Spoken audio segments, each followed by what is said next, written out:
Never works that way. But yeah, shout out to the thing. Shout out to all the aggressive women. You know, that said I wake up one day and was like, yeah, I think I'm gonna give him some pussy.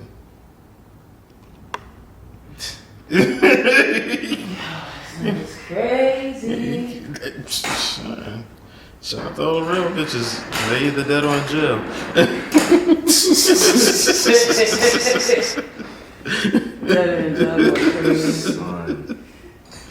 I promise you, shit. Be so much stressless. I done shot my shot drunk. You know, like why you can't shoot your shot drunk? You know what I'm saying? Whoever is listening to something on the phone, gotta turn it off. I get it. That's probably me. Damn, that's crazy. That should pick up that shit. Yeah, It's been low for a long time. Yeah, facts. I hear it. But You hear it now? whenever y'all ready to roll. That's wild. Right? Yeah. ADD podcast. Hello, motherfuckers. This is Boom, boom, boom. yeah, shit. I mean, Boom, boom, boom, boom. Celebrating West Side Gun. That album. Yo, shout out to West Side. He definitely Pray for Paris. Then pray for me. He definitely definitely called my homegirl a cunt eater on Twitter. So shout out to him. Nah, I seen him violate somebody on Twitter before too that I know. Yeah, so somebody you know too. Yeah, I've seen Westside Gun. Yeah, he definitely called my homegirl a cunt eater yesterday. Well, she said something. She didn't say anything to him. She was responding to what Benny had said about people critiquing music too much. Just big up the people. He was like, yo, just big up the people that you like, and stop being so obsessed with the music that you don't like. And he was like, no. She was like, yo, what's good with these artists? They try to treat us like we they bitch or something. You know what I'm saying? Like, dog, we fair with everybody, and then Westside ain't like it. Westside called her a cunt either. So yeah, shout out to Man of Money and shout out to Westside. It's not a good album. So that's how you feel? Didn't like it. Didn't I enjoy listened it. to a few songs. I didn't like it. It wasn't. It wasn't his thing. It wasn't his best work. So what do you think is his best work? It's a lot of work. It's definitely a lot of work. Hey, Sassy, I'm recording right now, so I'm gonna call you back. Okay? No problem. Oh, sorry about that. Yeah, she said she was gonna call. Why she didn't call like 5 minutes ago? Yeah, you know what I'm saying? But yeah. Slop slow. Yeah, shout out to me. Yo, have special co-host of that. Yeah. Reoccurring. Yeah, I'm here, man. I'm back 2 times. That's a fact, man. Of course, we have my man T. We're gonna get into his business a little bit later, man. But I want to ask y'all something. I mean, this is the All Guys podcast today, apparently. Shout out to T. Nah. Shout out to T, nah. It felt like when Gina dressed up G. Nutty. Yeah, but shout out to Tina, man. Couldn't make it today. But, yo, let me ask y'all something, man.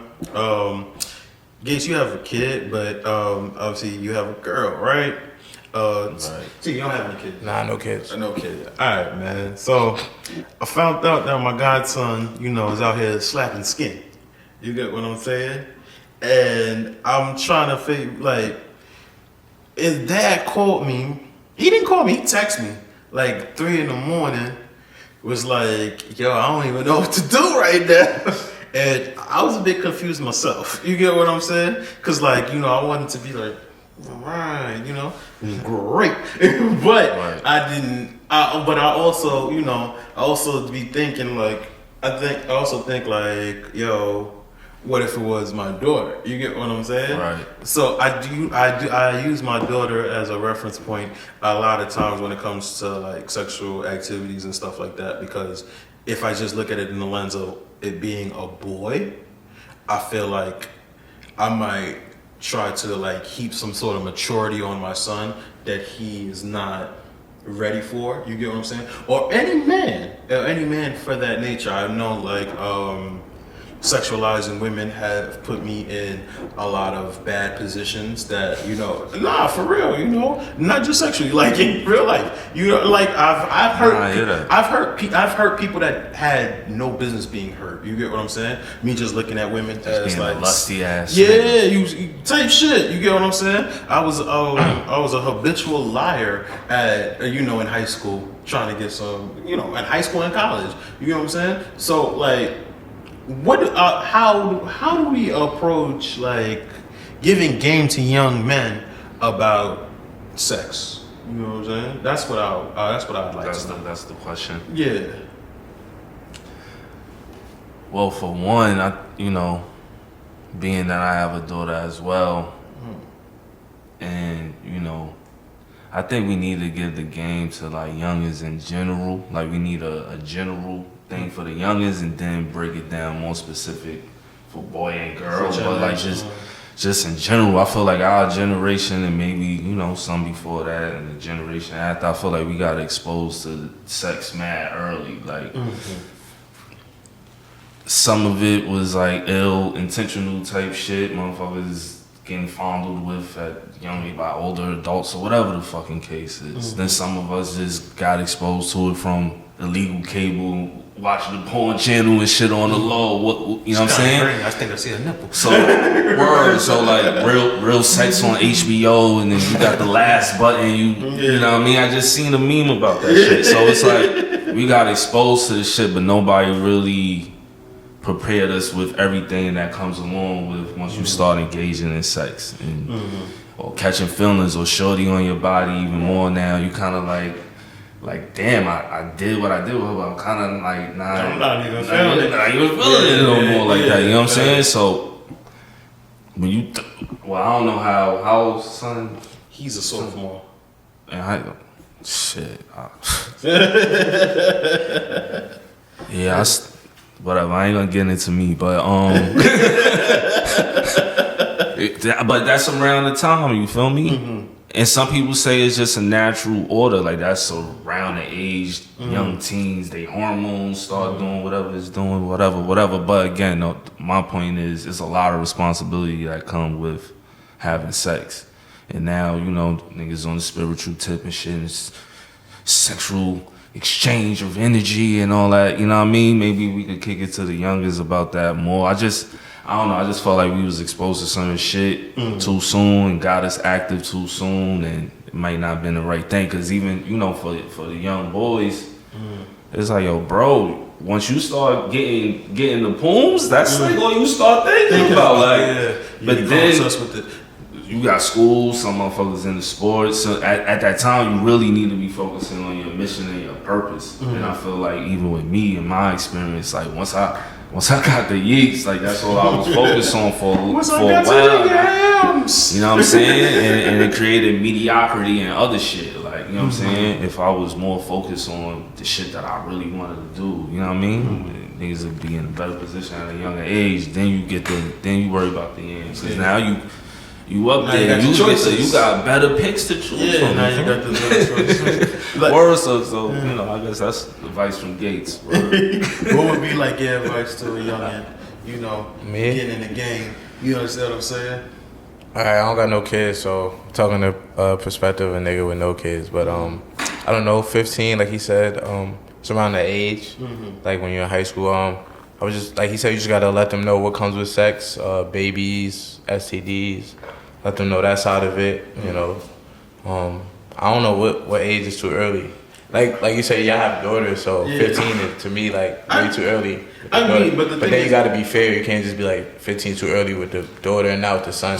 Not the So son. Yeah, that's how I feel. You got to be fair with it. I got both. You know what I'm saying? I got a boy and a girl. So, but neither of them are like anywhere close. You get what I'm saying to that age.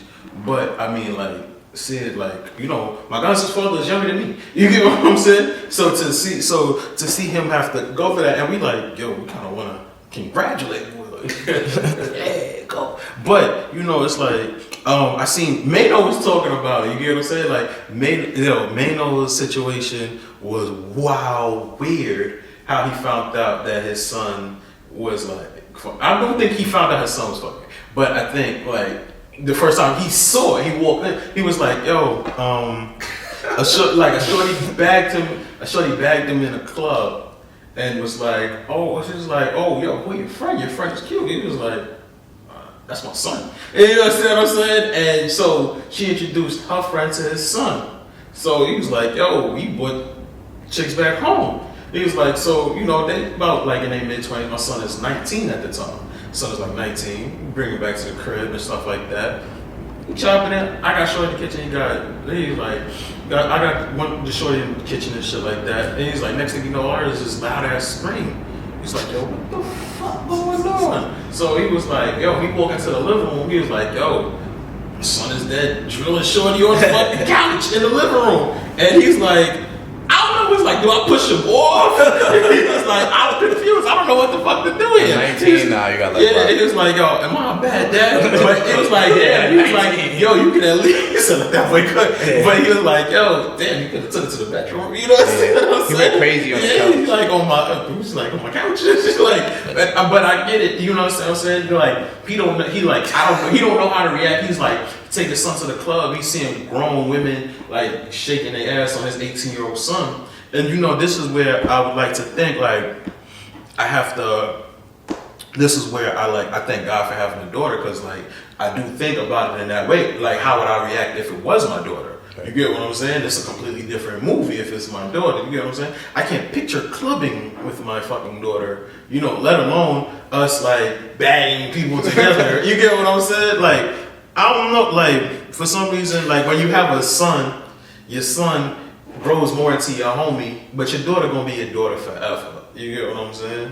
Like, that's how I feel. Like, my daughter is going to be. Depends though. Like, son, yeah, he gonna be your homie, but you know, still gonna like your pops. I don't know like how my pops is. Like, we cool. Like, but I wouldn't look at him as my homie. It's just like it's my pops. I wouldn't necessarily like if I go to the club. Yeah. I go to the club, all my pops be chill. Might run down or something, but like I'm grown now. But like 18, 19, I wasn't going to like the bar club with my dad. No. You wasn't okay. Yeah. I can see that. You know what? You might be right. Maybe that is like a rapper nigga problem. But nah, there's some niggas who like try to have that type of relationship with they sons and shit, and I think that's a whole other topic too. Like you could have that like friendship, but it need to be boundaries and shit. But again, it's double standards and everything, bro. You know what I'm saying? That's just what it is. So it's like, of course, with the son in that scenario, it's kind of like. You gonna have a proud dad moment, but you might also be like, damn, this type crazy. Like, this is wicked. Yeah. But the daughter is totally different. And once you have a daughter, you know, if you a conscious nigga, your perspective will start changing about certain shit. So like, people used to be like, yo, why you think this way? Why you so hard on women? I'm like, I'm not even being hard on. I'm just thinking about.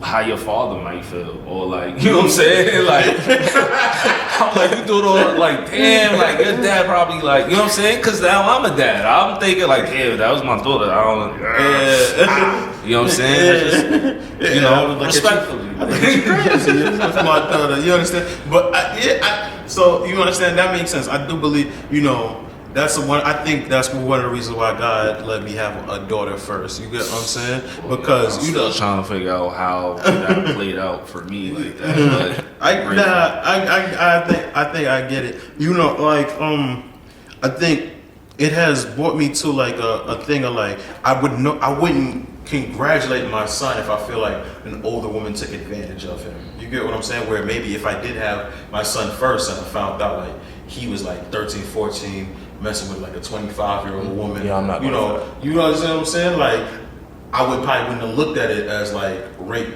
You know what I'm saying? Before, but now, you know, like absolutely, like there's no, I don't ever want to find. I shouldn't say that, but if I do find that out about a woman doing that to my son, I'm gonna be just as mad as you as I would be if I found out my daughter was dealing with a grown man in high school. You get what I'm saying? I'm gonna be just as angry. And I don't think I would have had that. You understand what I'm saying? I feel like also too, you might just be more like a little bit more educated to more stuff, and now you just understand. At this point too, yeah. That's like pedophilia. You feel me? Yeah, when you're looking at it from like a young boy perspective, you just like fuck this older joint. I'm trying. You feeling like, but you know what's crazy? even certain movies and shows, it would depict certain things that would like program a young nigga to feel like, yeah, that's what's supposed to happen. Like, you know, they used to show shit where the young boy got the crush on a teacher or whatever, and they would show that fantasy where it seems like, yo, he might actually bag the bitch. And then it's like, oh, nah, that's not real. So you be young, you be in class, you be whatever, thinking like, nah, I might could really pull an older bitch one day. And that's just me just being a young boy, you know what I mean? But that's not your responsibility as the young boy. It's always on the adult. I get that. I'm just saying the programming of it for the reason why we don't look at it that type of way. You know what I'm saying? Okay, so I get what it's you're like, saying. Yeah, right. So like, so for me, I think like, I mean, do you feel like you might have been like immature when you start? Do you feel, looking back at it now at this age, do you feel like you were able to handle the responsibilities that came with sex when you first started having sex? Do you think you were prepared in your mind? I felt like I was more responsible and prepared when I was younger than when I got younger. I'm gonna say absolutely not. I don't think I wasn't at all. I didn't think all my homies was fucking bitches raw and all the time showing some young boy, and I was like, nah, because that's I guess that's you was way more cautious because you was a little bit more. But this is something my mother instilled in me, and it's like it's other shit she put instilled in me too. Yeah. But she made sure, boy, make sure you use a condom. Use a condom, okay? Just make sure.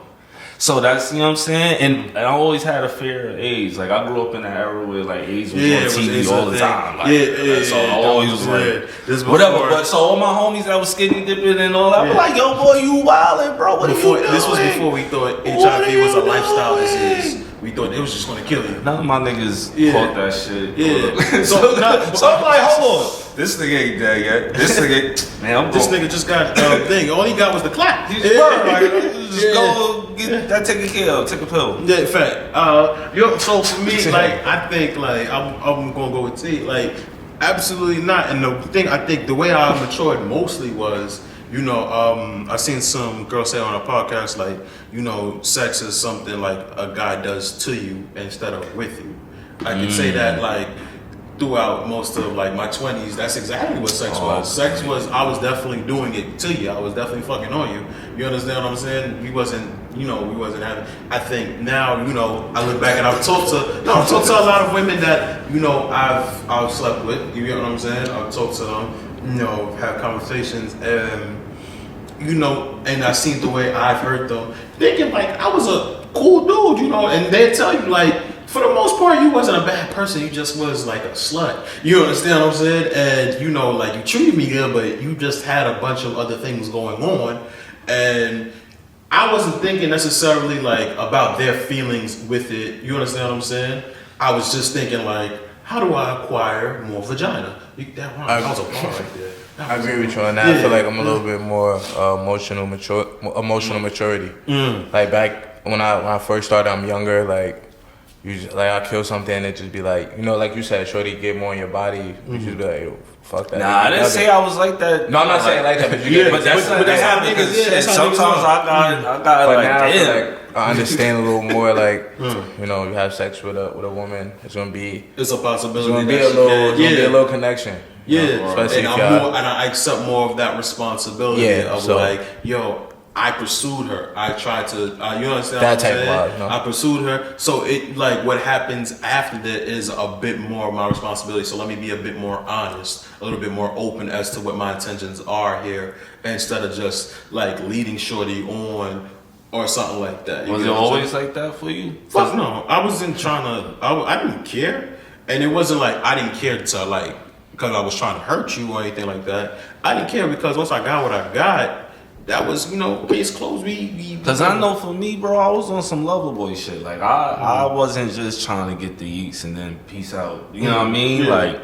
Like, but once you deal with the hurts and the bullshit in relationship, then it's like, it's up. You know what I'm saying? So for me, a little bit more turned into a savage. Yeah, so I didn't even want to be one. So what my situation is, like, with that was, I had I ain't dealing with that shit again. I'm stressed out over one joint and all that shit. Nah, now it's like fuck this bitch type shit. Not even. It's just like I need more than one to not stay caught up on one. So for me, how I thought about it, the reason why I was like that a lot of the times was I had like a long-term girlfriend at a certain age. You know what I'm saying? Like I dealt with my high school sweetheart for about like 10 years. Damn. So I knew like it was nothing that was gonna come of this. You know what I'm saying? There was nothing that was gonna come. Not like because I was going back to lifey after this. You get what I'm saying? Right, so I'm gonna sit here. I'm gonna enjoy your company. I'm thinking it's a mutual thing. We're both having a great time. This is a nice date. You understand what I'm saying? I hit you with the tongue twister 3000. You get what I'm saying? So I'm thinking like we both had a good time. Bitch, I blazed you, you blazed me. You understand what I'm saying? So I'm thinking, all right, now I can move on with my life. Not thinking like, well, shorty was kind of like, feeling the vibe, and she was into pursuing something a little bit more. And even then, I'm saying it like I was honest. Sometimes I just straight up lied. I was single. I was presenting as a single man. You get what I'm saying? I was trans relationship. You know what I'm saying? Yo, I used to pride myself to not having to do that. Mm-hmm. I never felt like, I mean, one, I avoided relationships, so I don't even have to do that. Mm-hmm. You know what I mean? And then two, it's just like this was also like that early friends with benefits era. Like you start hearing more about that term and that type of situationship. So it was like I just rolled that wave. Like, nah, we not whatever, but I rock with you. Like, I fully came up in that era, so that you know was what I'm saying? But I've seen who I hurt in that process too, and I'm thinking like I didn't say you was my girlfriend. I'm technically not cheating on you. I'm not hurting you. You was doing, but you was doing boyfriend things, playing house or sort of. I mean, we just avoid each other. Nah, not even that. They just the vibes. It's the vibes. It's like, damn, I want to be with this nigga. It's like, Mom, sorry, you know what I mean? But let's just enjoy this as it is. Let's just right now. Yeah, why you complicate this with labels? Word, like I used to say that too, knowing good and damn well I'm labeled. You understand what I'm saying? But I heard a few doing that shit, and it was damn near like I did cheated on them. So it was like, oh shit, like you know what I mean? Looking back, that was some of the few situations where I felt like, yeah, I was this dog shit. But it's at that time I thought I wasn't. You know what I'm saying? Yeah, you thought you was kind of. I thought I was doing the right thing. Well, so was it the no? So let me ask you, was it the conversations with them that was like, yo, oh damn, I didn't know. But then when you had the conversation, you was like, I can. It's like we had the conversations, and it was never confirmed or verified that we are officially boyfriend or girlfriend. So you can't feel no type of way about me doing my thing. Mm-hmm. But I also would express my disdain of the possibility of her doing her thing because I'm like, I don't want to share the booms, bro. Oh, you was on it like that. The same. What? Are you still like that to this day? Somewhat. I don't know. That's why I just Scorpio shit. Oh man, shout out to my baby mother. Yo, nah. I'm a little possessive. So what you call it? Because I'm emotional. I get it. So for me, as far as like that goes, like if I knew we not in a relationship together and shit like that, I think I've just come to the realization that you're gonna do what you're gonna do. I think I had a conversation with Ryle yesterday. Ryle was like, a lot of like the women that he talked to just went.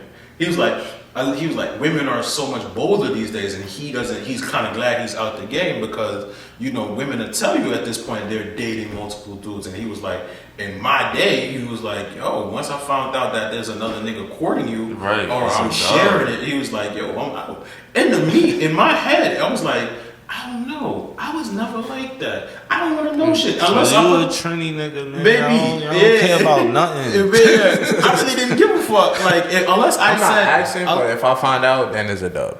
But I'm not about to ask you fuck with other niggas. Nah. Even if I do find out, it's like, if you're not my I girl, wasn't asking back. yeah, I don't ask shit because I don't want the. You know, I kind of used to assume. I was I naive. I'm like, nah, there's no way she's fucking me or somebody else. I used to assume the other way. I assume the But this other is way. young. You know in what I mean? in my head, shit, you fucking me, and we all go together. You fucking another They ain't nigga. give it up that easy back with the time period I'm talking about. Possibly. It didn't change, but Possibly. what I'm thinking, what I got in mind is some real like.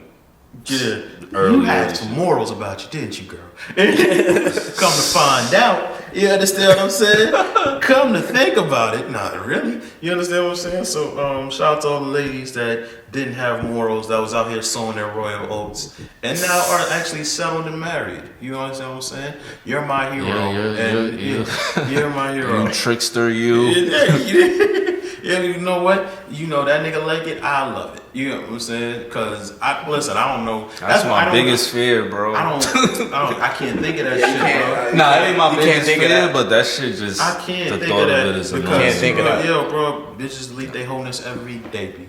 So you know what I'm saying? As long as it wasn't niggas, I know, as long as it was in friends or enemies. Niggas I don't know, no videos. I never know. There's a video out there.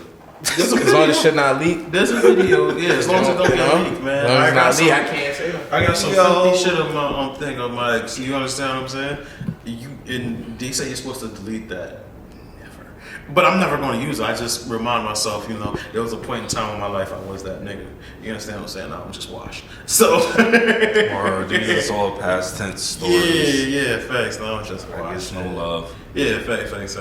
Lonely. ADD podcast. We're recording at the Creative Minds studio. So we're gonna take a quick break. We're gonna listen to some music, man. Then we're gonna come back and get the T-shirt. Is that cool? Yeah. All right, man. AD podcast. We'll be back. AD podcast, man. We are back. T, let me ask you something. What's up, bro? As a interviewer, as a journalist, how much you respect me? You said how much I respect you? Yeah. A lot. You trust me? Yeah. Alright, so I'm gonna break something down here, right?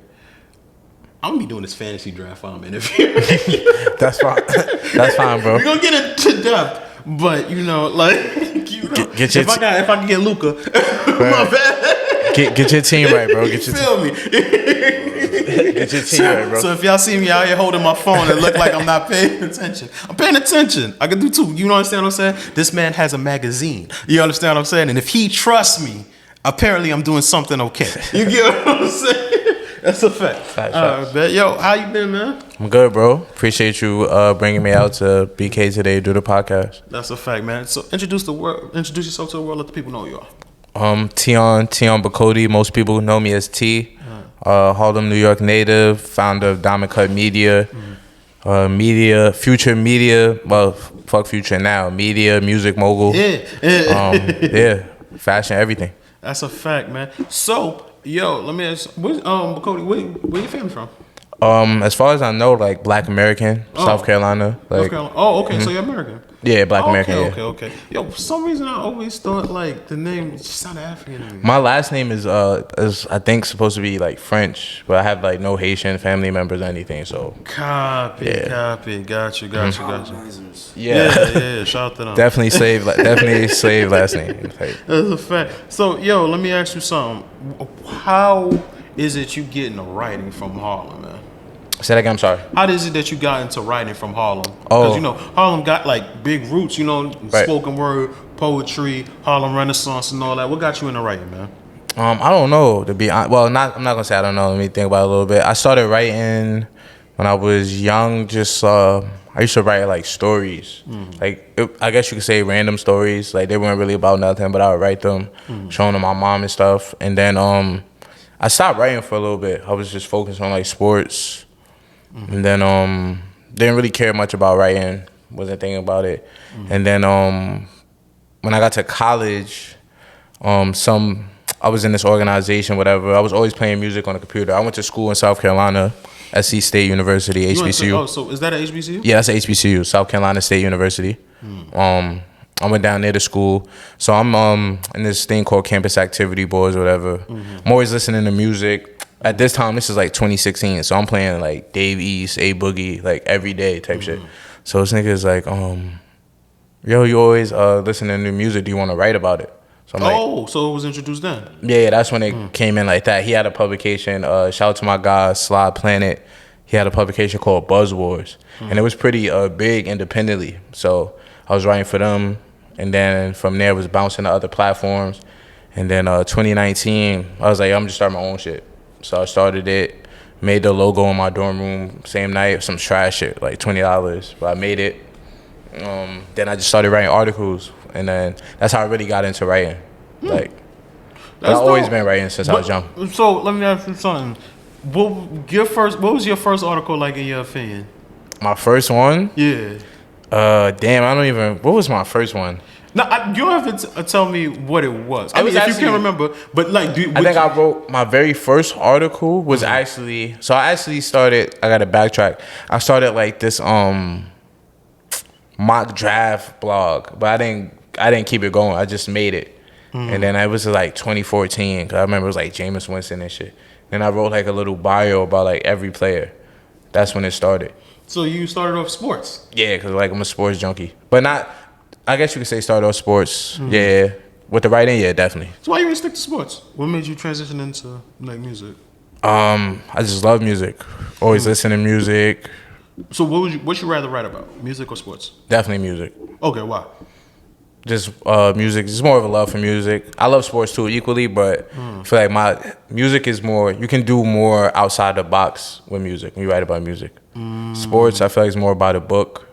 It's like more of a code. Is there? Journalism code. I don't know if like. I've seen. You know what? Shout out to YouTube. I think YouTube has kind of broken the fourth wall a lot on sports media and journalism. It's like they've exposed a lot of like secrets and stuff like that.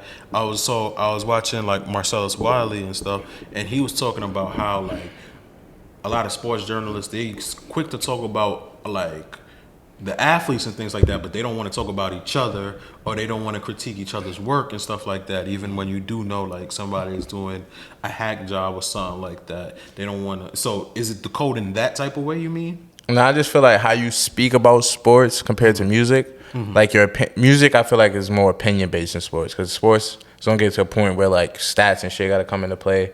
So like it's more like. Oh, okay. So there's music. more proof. It's a bigger wall because there's numbers to back up what you're saying. Music is more of a feeling. So Like sports is numbers, eyeball test. Like a There's more nigga might not fluidity in have the music. championships or MVPs, but you can like you watch him play and he was a good player or she was a good player. Music is like this person doesn't have these sales or whatever or the following, but you could like you say you can feel the music, hear the music. So it's a little different in that aspect. I got you. All right then. So now you have started your own company. Why do that instead of you start your own publication? Why do that instead of like trying to get a publication like most people would do? It started because they kept dubbing me. Honestly, I was applying to Complex, Hype Beats and shit like every day, and them niggas just kept dubbing me. I'm like, bro, I wasn't not no hating shit. But I'm like, bro, they picking these whack ass writers over me. I'm gonna start my own shit. And that's just how it started. Okay. So as far as that goes, what's your I forgot that thing that they call mission statement. What's your mission statement for Diamond Cut? Diamond Cut, that's his company, by the way. Yeah, Diamond Cut Media.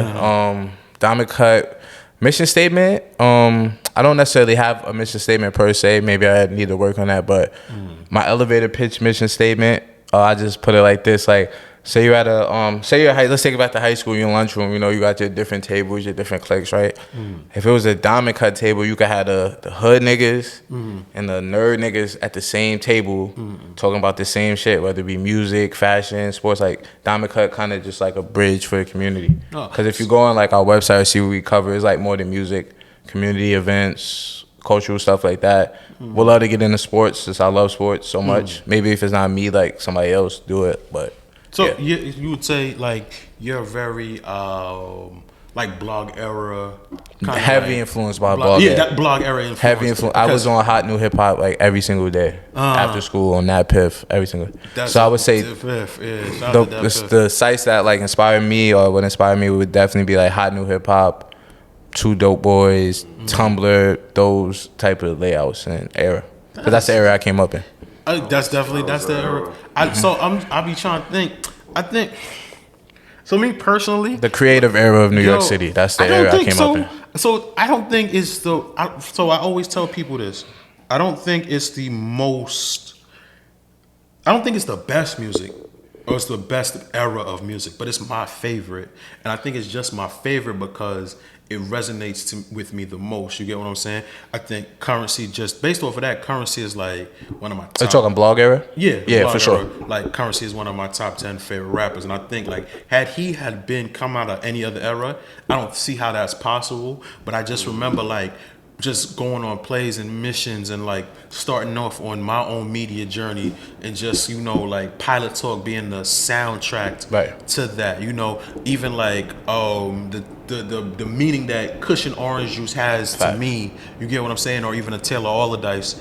The ways that those like tapes, those tapes affected me, and even to this day, it just brings me back to a time to like before I had kids, when I was just figuring out my life and what I'm going to do, and I'm not knowing that this thing would take me where I was. It just plays back in this, like fucking even like what you call it. What was Kendrick's Section 80? Section 80, just it bring high power. Every time I hear high power, it brings ADHD. You get what I'm saying? Or like, so far gone. Or like ASAP Rocky, like a Live Love ASAP coming out. That was first project. Let me ask you something. And this is the opinion based, man. Of New York music back then, because there was a thing. Somebody had posted. Was it? It was either on. Yeah, it was on Jackie, and it was like, yo, New York music was down bad at this time, and I absolutely agreed. I think culturally, I thought we was absolutely thriving. I thought the culture was super fire. The music was trash, and I love the music. I think I love the music, but you know what I'm saying? My opinion being like how was I this era, like 10, 11, 12? Yeah. I'm thinking it's lit because I'm doing on Jackie and a party and shit, chicken noodle soup. So to me, it's lit. Maybe now, I look at music and stuff differently. I probably would agree. Maybe we didn't have like, I don't know. At that era, did we have any big acts or big songs from New York, like other than the dance songs? Jim Jones, like Pop Champagne. Yeah, I mean, and it's not even that. We Fly High. We Ballin', definitely. Ballin' was definitely a one. But that was like the South had, the South had. South was just going crazy. The South was going crazy at that time. Mano was. I'm about to say Mano. Mano was big at that point in time.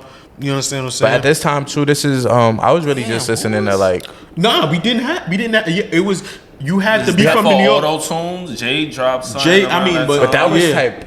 We had the with the shit with Alicia Keys, the New York shit. We had that around that time. So but a lot of it was get light music. You get what I'm saying? I was getting light, so I love that shit. So you're a Harlem nigga.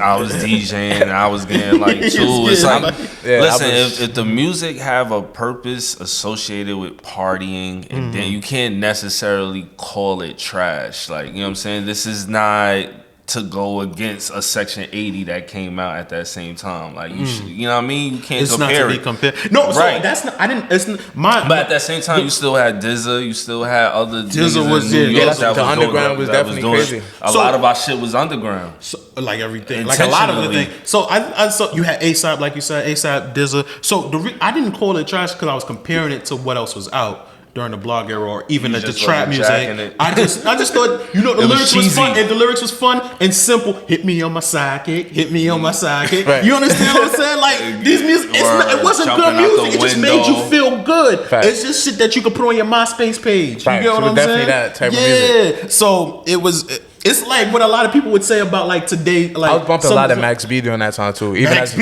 young nigga. All right, so my bad. Yeah. That was an era. Shout out to Max. So T, man, I want to introduce you. You know what I'm saying? I got a little something here. You know what I'm saying? Something here, man. I want you to let people know what's going on. What am I holding in my hand right there, man? All right, so I'm actually holding it now, but this is of course. This is issue 3 of KUT magazine. So KUT magazine is a subsidiary of Diamond Cut Media, so that means it's like a separate thing, but still same thing. But so this is 3rd issue. First issue came out on Juneteenth in 20, I want to say. We had Kevin Ross on the cover. Then we did issue 2 in the summer. I took time off. I wasn't gonna do mags no more, and then came back to it. So here's issue 3, the first physical copy. Right now, you can get the digital download on the website, and this is the first physical one. The pre-orders will be starting in November. So, yeah, That's fire, man. Appreciate that. You know, you got a young, pretty writer in here. You understand what I'm saying? This is young man. You know, what's that name right there, man? Read that. Who's that? Oh, my son Slobs. David Slobs Antoine. It's a pretty good writer, man. This guy has a future. facts. Shout out to Slots, man. Yo, no, I appreciate you, man. I think like I had came to you, man. No problem. I came to you and I was like, yo, man, I really have this like dope idea, man. And you know, you encouraged it because I think like when I was with hip hop, they tried to like push me into writing articles and stuff like that, but I wasn't into it like that, and I felt like, you know, it felt obligatory. You get what I'm saying? Like you got to do this, or like sometimes people would pay me to do write-ups and things of that nature. But this was one of the first times I could say like I took the initiative. I wanted to. This was something that was close to my heart. Shout out to my man Vok. We've been throwing parties, you know, and organizing concerts since like 2016, 2017. You get what I'm saying? And to see like the progress he's made, and I just feel like me and Will Gates era when we was outside, I do feel like it's about time like some of the legends that was outside around our time started getting their flowers, and I feel like he was a perfect person to start with because it's like, yo, he's actually like in these offices now. You get what I'm saying? That was my first time like going to a music, a record label. My first time going to a record label, which is crazy.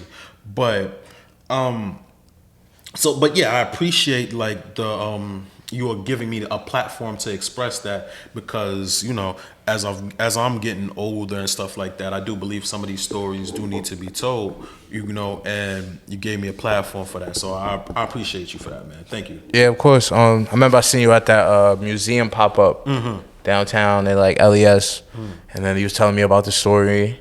I was like, all right. I was trying to leave quick and shit.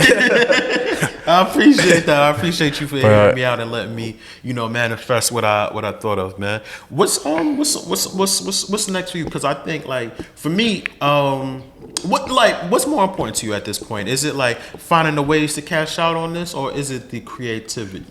Definitely the creativity. Cash out is more down the line with this for me. Right now, it's just the creativity. I just always think about like the blog era days. I feel like we're that kind of platform because it's like you go in there, you find artists that you never seen. Like if you look in the mag, our freshman, no shade to XXL, but I'm like, how you drop a freshman list with an artist that's been out for 5 years? That makes no sense. So I did my artists to watch Summer 23. These are artists that people haven't heard of yet. That's the whole purpose. Like you're supposed to introduce, at least to me, you're supposed to introduce artists to the people, break people. Okay. So I got you. I want to still do that. I want to be underground, but still mainstream at the same time. Kind of be the bridge. I don't want to forget the underground, but at the same time. So you're always gonna have an ear to the streets. Always. You don't see yourself ever like growing out of that.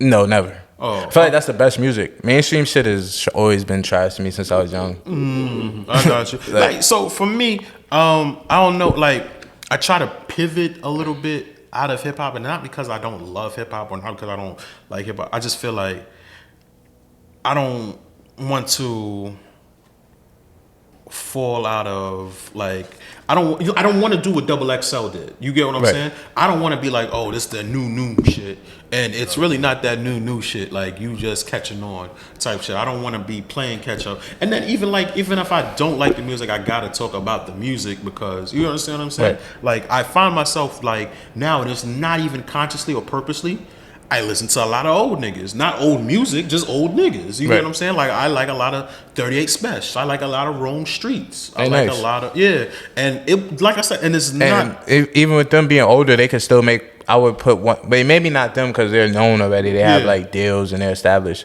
But even the older artists, like they could still make the list if they're, Yeah, I just try to do new talent with the list. New talent, I get it. For now, eventually you evolve because eventually it's gonna be another platform that's the one that's on the new music. And your list is not gonna be relevant. You're gonna start listening to that type shit. All right. Yeah,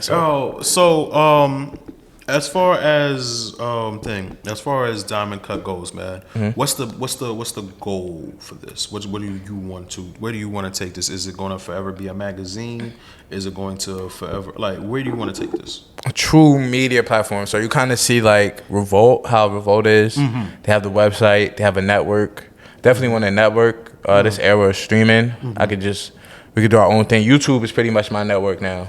Okay. You can watch my content. You can watch our interviews, watch our recaps. That's our network. Are you complaining about that? Are you complaining about that? Complaining about what? About it just being YouTube? Or because it's I thought other you was ways. trying to shade it. No, I'm saying that YouTube is basically like the start or the preview or the portfolio of this being our own network. Like, this is all of our content, whatever amount of views you get, blah, blah, blah. But this is pretty much our content. But I definitely want a streaming network or my own television channel. Probably a streaming network because TV, cable is kind of out of there. But definitely my own streaming network. Magazine, want to keep it going. Like Jet and Ebony. This is just a start. Just the biggest media platform. Like, see us at like Coachella and stuff. It's starting now, but instead of just me being there with like my phone, like us having a booth and shit. And that's dope. That's where we're going to get to. And then merch too. Merch. Okay. Yeah. I'm gonna definitely need a Diamond Cut t-shirt, man. Yo, But go ahead, What's your family think about this? About Diamond Cut? Yeah. Yeah, they love it. They love it. Cause I have a supportive family. This is just kind of like up my family. Like Ali, I had a lot of like family members that work with like music, around music and stuff. Entertainment stuff. Come from like a sociable family in Harlem. Most people know a lot of my family. So kind of fits what my family does. So yeah. That's dope, man.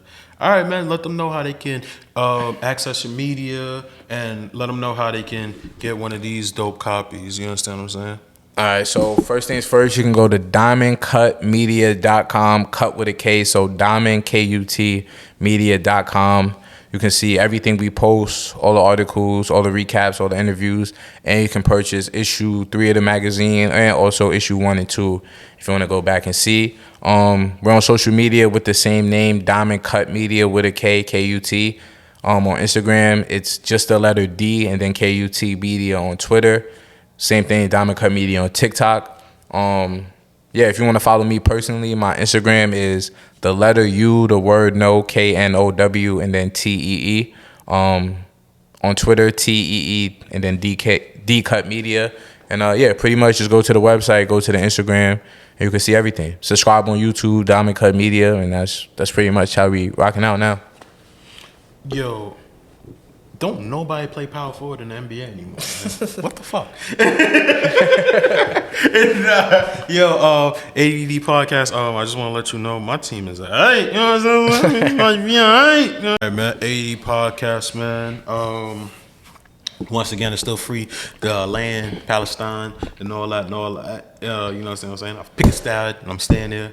Niggas still like it's football. Feel free to disassociate yourselves now. Don't get canceled because of me.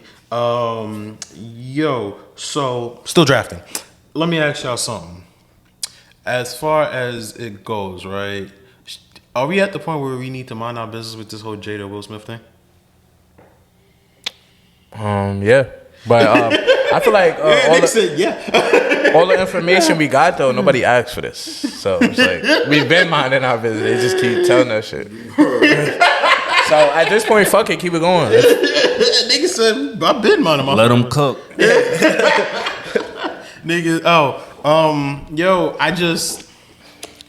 I feel bad. No, and You say he has Stockholm syndrome? I said that nigga has Stockholm syndrome, bro. Because I felt bad because I really used to defend Jada throughout most of this shit before the last round of interviews because I read Will Smith's book. You get That's what somebody told me too. I think like the only issue, and I think we talked about it last week. The only issue I ever really had with Jada, I thought her relationship with August Alsina was extremely predatory, and I didn't like that. You know what I'm saying? I feel like she took advantage of the nigga.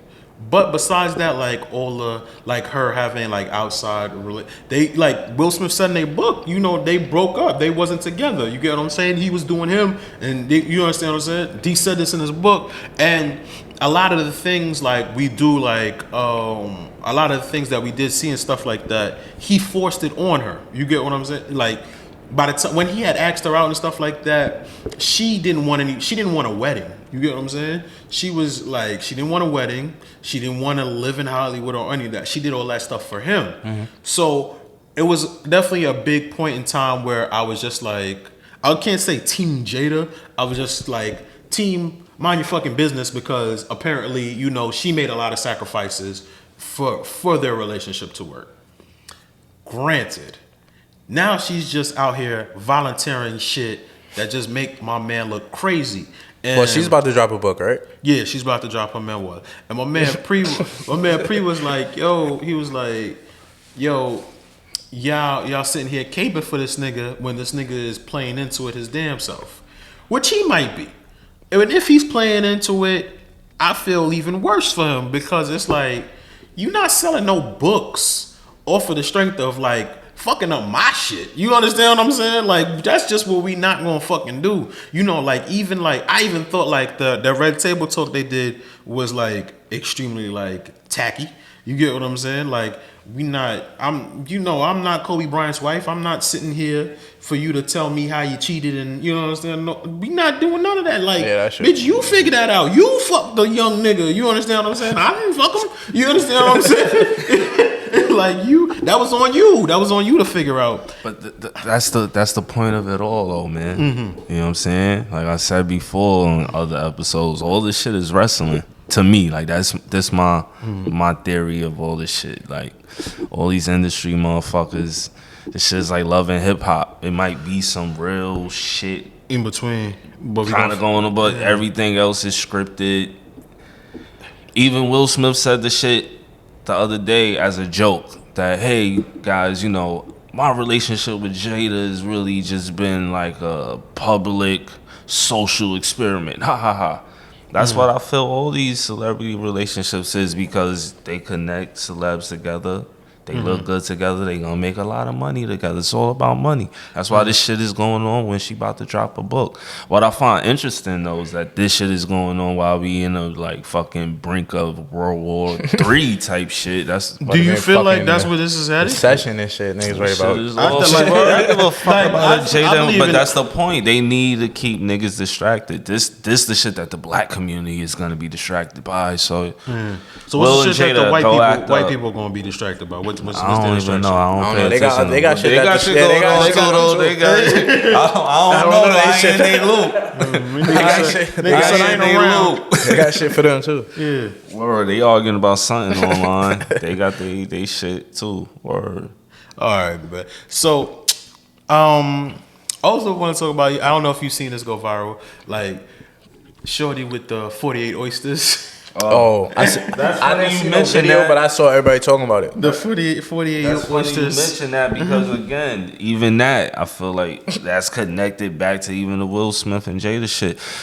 This the most I've seen like black known couples break up, and like, you know, even with all the talk about the gender wars and all this shit, and Kevin Samuels and all this shit, bro, is to divide us, bro. You feel that way? I think a lot of it ain't obvious yet, y'all. To me, no.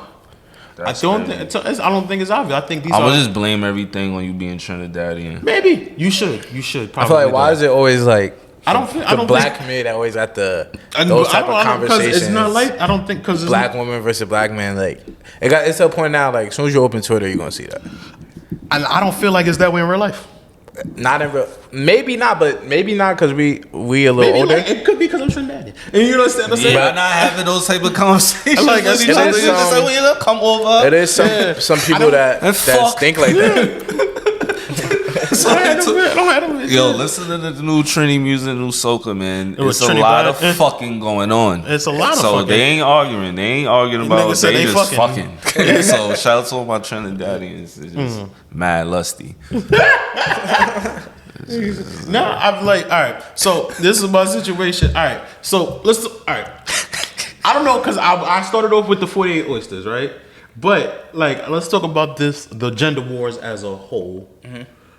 In your life, do you feel like what's going on Twitter kind of has been applied to your life, or not even Twitter, just social media? Some of the stereotypes, depending on a woman, she may feed into some of the stereotypes, but some of them not. But it's gonna. What do you think about what in general? In general, the average woman. Do you feel like the average woman feeds into what's going on online? I think it all depends. It can't. I don't think it could be average. What's being spoken on online is in regards to behaviors and shit that was already existing and brewing. Social media is just giving people the platform to really express how they've been feeling about shit since 20, 30 years ago. A lot of the arguments that we hear about black men, these is all ass arguments. This is what auntie and grandma was complaining about back then. This is what dad, uncle, the older niggas on the block was complaining about. Barbershop. It's just all coming to the forefront. These is like long, old conversations that needed it to be addressed anyway. And now because of social media and people recording everything and, Kevin Samuels and just different shit, I feel like the timing of it and it being put out is done intentionally, you know what I'm saying, by... Rest in peace to the Godfather. But, other than that, I do feel it affect me personally, but again, it's in like... it definitely creates certain stereotypes.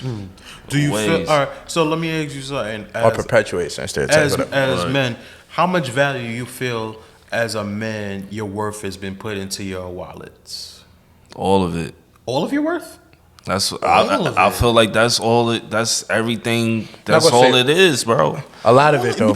It depends on the woman though. But a lot of girls. Even if a chick say that she don't care about that shit or whatever, it's a natural. It's natural. It's a natural thing that a woman want to be with, a provider. You know what I'm saying?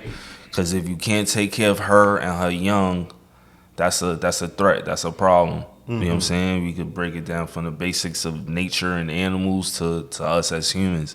That's just what it is. And unfortunately, you know what I mean? We deal with that part of it. It's like I might be 100% honest. If I don't got no money, 100%? If I can't provide for you, if I can't do this for you, I can't do that for you. I'm not gonna say for me it's more like I would say it's like a 50-50 thing. It all depends. But a lot of chicks, like he said, just want the one. You gotta have that bag.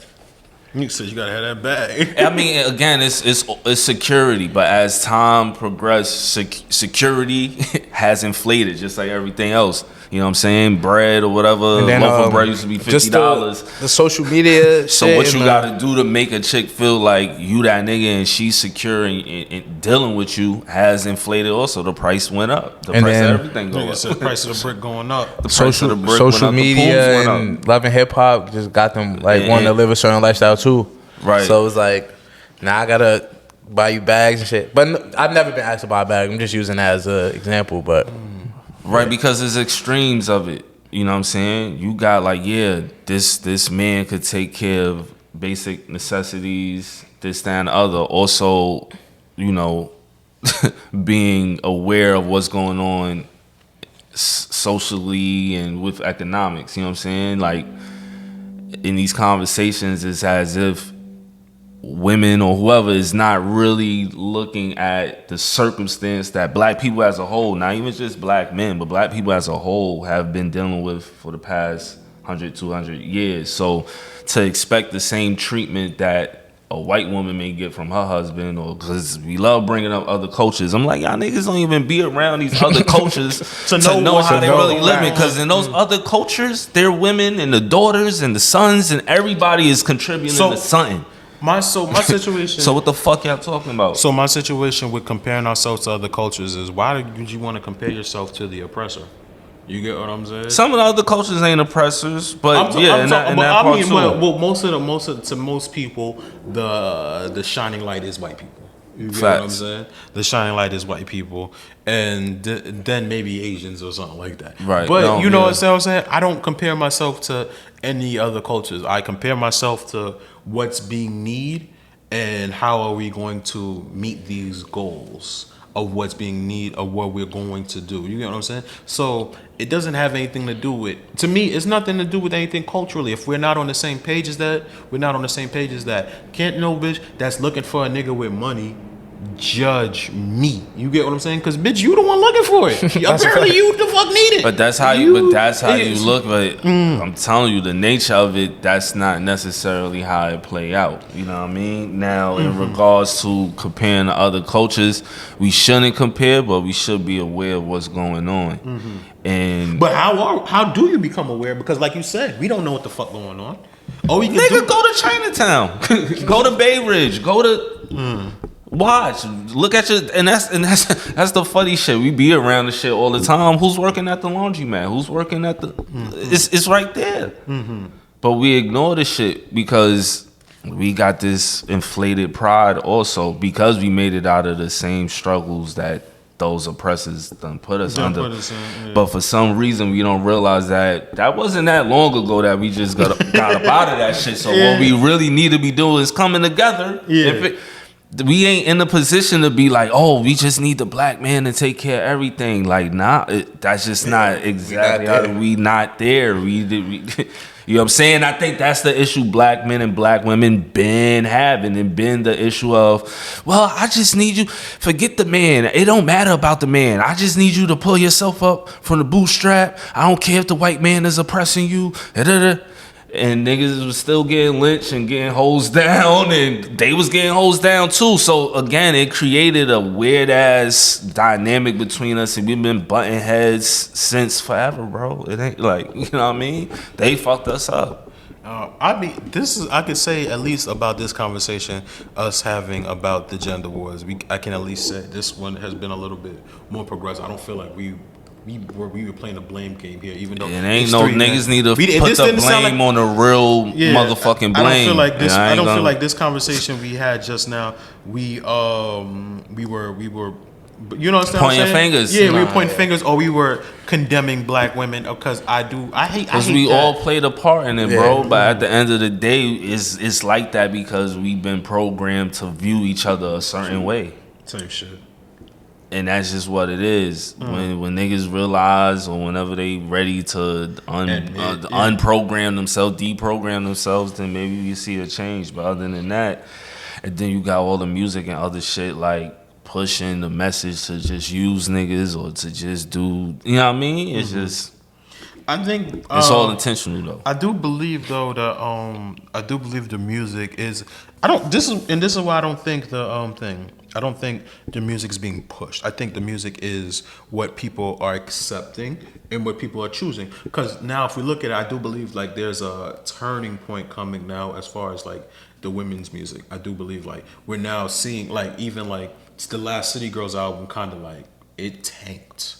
You didn't even know there was a City Girl album. No, I peeped it, and it's called Real Ass Whores. And how much did that sell? 9,000. But that don't matter though. The message and the imagery is it still does matter out there. Because you know to what I'm me, saying? I think the numbers absolutely matter in a way of saying like, are people accepting? Because the numbers might went down because motherfuckers ain't buying it, but little ass girls is still streaming it. Apparently not. If it's not, bro, it's not selling because a bunch of adults might not be buying it, but the youngins are still tapped in. Aren't they the ones that drive it? No, I don't. You don't think? No, I mean partially, but it is also a lot of grown ass people entertaining this shit, and we listen to that shit to try to sound hip and cool. Bro, when I DJ, bro, when I play City Girls, they not saying, "Oh, this is too." Nah, they turned the fuck up on it, nigga. Yeah, so but I think it does. But it does start. Who got it in their Apple Music? It does. Okay, I can see that. I can actually. How many kids got an iPhone with Apple Music? Some or whatever. Nowadays, it might be a lot. It might be a lot, but nowadays. not enough to drive the sales. But I don't know. I feel I'm 50-50 on it. I feel like music definitely has an effect and like imagery and like stuff that's driven. But at the same time, I feel like I feel like that affects more so like kids and like unaware motherfuckers. I know. It's a lot of unaware motherfuckers. At this point, it's like music can't. I see through that. Like it's not going to influence me, but the average person may not be like that aware. Bro, listen, man. We a few generations after the crack era. And if you know about crack and what crack did to the motherfuckers, a lot of nigga, our podcast is called an ADD podcast, bro. How many motherfuckers out here undiagnosed? Yeah. So yeah, a lot of motherfuckers gravitate to music and certain shit because that's like they medicine. But they getting programming all day. They don't realize that is programming them, but it is. I do believe. And so to me, it's a chicken. It go back to the drill music shit. It go back to a bunch of conversations we have about this type of thing. Like, what's the soundtrack behind a lot of people fuckery? And I do believe it's a chicken and the egg argument. Like what came first, and I always go with the society comes first, came before the music. You know what I'm saying? What does it encourage it? I think it. I definitely there's definitely an encouragement type of vibe to it. But I do believe like if you do switch it up, you get what I'm saying? Because the smart kids are listening. Smart kids are listening to just as much drill as the ones that's actually participating in the bullshit. You get what I'm saying? But that always been the case. It always been a bunch of nerds and white kids from the suburbs listening to NWA. But didn't the crime rate still increase in Los Angeles and this, that, and the other? But the crime rate is on a decline at this point. Murders are on a drop. Murders are definitely down. I'm talking about in that specific time, though. But that was because that was post-crack era. You get what I'm saying? It wasn't only just that. Like I said, it was society more or less than it was the. I think the music was a soundtrack to it, and the music I definitely do believe played a role in it. But I think you give to me personally, I believe you give. How many times you end up liking a song that you didn't necessarily like? You keep hearing that shit over and over, a lot. There's plenty of songs that that's I listen programming, to. bro. That's my point. For me, it's 50-50. It's like if your environment fucked up, you're gonna make fucked up music, and that fucked up music is just gonna promote more of the same fucked up situation. All right, so the only reason, so this is the only reason why I got an argument against that, and this is because I literally seen when even the grimiest of artists was pushing positive records or had a positive song on an album. Like, I remember where hip-hop, regardless of the crack and the killings and the shootings going on outside, niggas was still trying to put out a music with a message. KUT rap or whatever, a lot of his shit was cautionary. Yeah, he talked about this, that, and the other, but it was always some ending to it or something saying like, nah, this shit was fucked up. Right. And then I seen it, all that shit intentionally go out the window. And I never seen it really return. Or grow to the popularity it had before. Like, I grew up on X-Clan and fucking Public Enemy and Brand Nubians and all that shit, and nobody was saying like that shit was corny. So how we get from that, and the times was worse, and we hear, and the music has no message, no nothing, and niggas don't even want to hear a message. So they just made being conscious corny. If you come out right now in 2023 as a conscious rapper, it's over for you. I don't think it's over for you. That's by design. I just don't think. I don't think that. We only have the ones that already been established, like the J. Cole, the Kendrick Lamar. Those are the only ones they say, and I don't even consider them niggas really like conscious rappers. But that's the closest we gonna get on a mainstream compared to everybody else. It's like the closest thing we have to it. Like how much J. Cole is guaranteed to go platinum every time he comes out. You get what I'm saying? I feel like he just started getting his flowers because he been going crazy lately. But it was a few years when niggas used to try to act like J. Cole was boring and you fall asleep listening to his project. But there was somebody listening to it. That was 2014. Big J. Cole fan niggas, but J. Cole trash. I remember those days. But 2014 Forest Hill Drive is double platinum. That's true. You see what I'm saying? So and that's about 10 years old. You get what I'm saying? So my situation is not necessarily. I think like a lot of conscious It's only music. two. It's only two artists. No, Hip-hop. no. But I mean, how many artists are? We're in a 40% decline in hip hop music. So how many big artists are there? You get what I'm saying? So my situation is, it's not that because you're conscious, you're not gonna sell. It's because you're corny and conscious.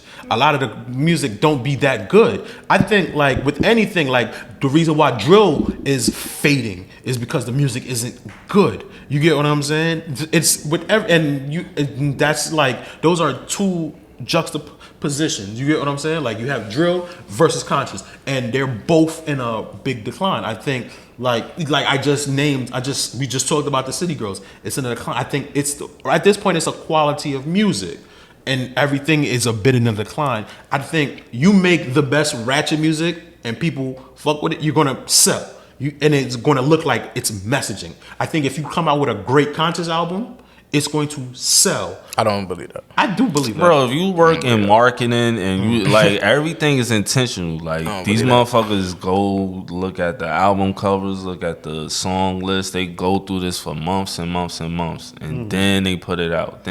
Son, it's all intentional, bro. I can't remember the last new conscious rapper or slightly conscious that came out and it was embraced. And embraced because Even Maybe- with the women rappers, like niggas don't be bigging up Rhapsody like that, or Shay Tierra Noray, Whack, or like Shay whatever her name from Buffalo. I mean the fucking name. I'm sorry, Shay Noray. right. Chain of War. Yeah. Sorry, You know what I'm fucking name. saying? It's a lot of dope women spitters that's not talking about slut shit, and they not getting no burn either.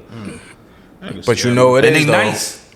That you know, and I like the Pound Town when I'm outside. Pause the song Pound Town when I'm outside is turn the spot up and shit. Pound Town. But I just the song when I first heard that shit, I was like, what the fuck? I look at that shit like spoof rap. Yeah, it's funny. spoof rap. Like, I do believe her follow-up songs after that were actually good music. Like Ski is a good song. Turn Up song. Type shit. Hellcats SRTs. I think that's a good song. I think her song with Drake. I love the song with Drake. That's my favorite song on her album. Or Rich Baby Daddy. That's my favorite song on her album, on Drake's album. But you understand what I'm saying? I just don't think Pound Town is not a good fucking song. Ratchet or not. Absolutely. Just, the only reason that shit hit is because she was revealing the color of her sphincter. You get what I'm saying? And after that, it's like, oh, okay. So, my booty hole brown. Shout out to Tina. She actually sang the gospel version last week. AD podcast, man. This was a great episode, man. T, thank you, man. Once again, we are on YouTube. The first episode will be up tonight. I know you was asking me about it. It took forever, but technical difficulties, my nigga. Listen, it's gonna we be a here, little bit baby. It's clunky all good. Until we can get it. Listen, we came a factory-made. long way. That's a fact, man. It's gonna be a little bit clunky, so fuck with me for a little bit, man. You know what I'm saying? Shout out to T behind the cameras once again. Mars, Gary, what's going on, fellas? AD podcast, and we out. Show you the dickheads. Peace.